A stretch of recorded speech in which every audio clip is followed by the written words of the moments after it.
Bonjour. Je voudrais que nous parlions un peu d'astropsychologie ou d'astrosociologie, ou de sociologie ou de psychologie tout court, car mes réflexions ne sont pas à usage uniquement des astrologues. Je leur fournis des modèles, des grilles de lecture qui viennent de ma propre réflexion, de ma propre observation. Et qu'on peut aussi trouver ailleurs, je suppose. Il y a dans la grammaire de nombreuses langues ce qu'on appelle le factitif. Le factitif, c'est une forme grammaticale, une forme verbale, qui signifie que l'on fait faire quelque chose à quelqu'un. Par exemple, dicter, c'est un factitif parce que ça veut dire faire dire à quelqu'un quelque chose. En hébreu, on a un factitif qui ne passe pas par le verbe faire et qui indique que l'on demande à quelqu'un de faire quelque chose, qu'on conduit quelqu'un à faire quelque chose. Et c'est dommage qu'on n'ait pas conscience complètement en français de cette expression, parce qu'on s'aperçoit que beaucoup de gens sont dans une démarche factitive. C'est-à-dire qu'on leur fait faire quelque chose. Ils sont en service commandé. Et c'est souvent le cas des femmes, beaucoup plus encore que des hommes.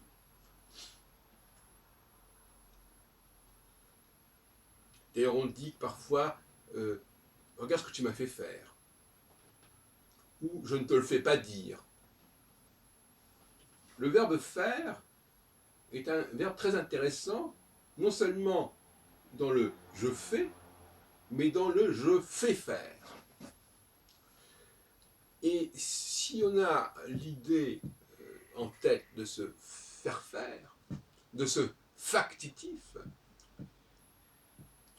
qui peut prendre des formes diverses en réalité, qui ne sont pas forcément grammaticales, mais qui sont en tout cas des syntagmes, enfin, des combinatoires verbales ou nominales. En anglais, ça pourrait être I let you do, je vous laisse faire. Je vous laisse faire, c'est je vous fais faire en fait. Bon, il faudrait voir dans toutes les langues comment ça se dit. Mais il y a toujours un factitif, c'est-à-dire que l'idée est fondamentale. L'idée, c'est que quelqu'un vous incite, vous pousse à un certain acte, à une certaine action. Qu'est-ce qui me fait faire cela? Ça peut être la publicité, ça peut être la suggestion. Beaucoup de gens ne sont pas dans le faire, ils sont dans le faire faire. Qu'il s'agisse d'être le commanditaire ou qu'il s'agisse de celui qui exécute, il fait faire ou on lui fait faire certaines choses et on lui fait dire certaines choses surtout. Parce que le véritable factitif au sens sociologique de notre société, c'est bien le faire dire, le faire parler. Je lui fais dire ceci, je lui fais dire cela, et comment est-ce que je fais dire quelque chose à quelqu'un? En lui donnant quelque chose à lire, à dire. Donc la dictée, en fait, c'est au départ, comme on dit, un dictateur. C'est celui qui fait dire aux autres certaines choses, qui leur impose de dire certaines choses et donc de faire certaines choses. Donc, combien d'entre nous ne sont pas dans le cas d'être sous la dictée de quelqu'un, dictée en prenant le mot donc dans le sens de dire aussi, dicter, dire. Je dicte ceci parce que c'est écrit sur le texte que j'ai à dire, parce que je vais interpréter telle partition, je vais interpréter, on me fait dire, on me fait jouer ceci.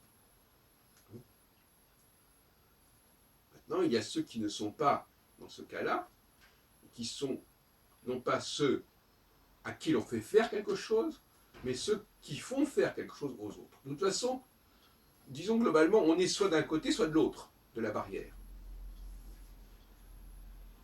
Il y a ceux qui dictent. Beethoven, c'est quelqu'un qui dicte. Il produit une musique qui va faire jouer des milliers de gens à travers les siècles. Non. Les grands philosophes, les grands penseurs sont des gens qui dictent, qui font dire des choses qu'on va répéter. Répéter, c'est quelqu'un qui répète, c'est quelqu'un que l'on fait dire certaines choses. Hein? Donc, je propose une division du travail entre ceux qui font faire, qui font dire, et ceux à qui on fait faire, à qui on fait dire. Et ce sont là des éléments essentiels pour comprendre notre mode de société. Parce qu'il y a des sociétés, il y a des groupes, des regroupements, qui sont visiblement le fait de gens qui sont plutôt dans le faire-faire, et d'autres qui sont plutôt dans l'exécution de ce faire-faire, à qui l'on fait faire. Et je dirais, que cela plaise ou non aux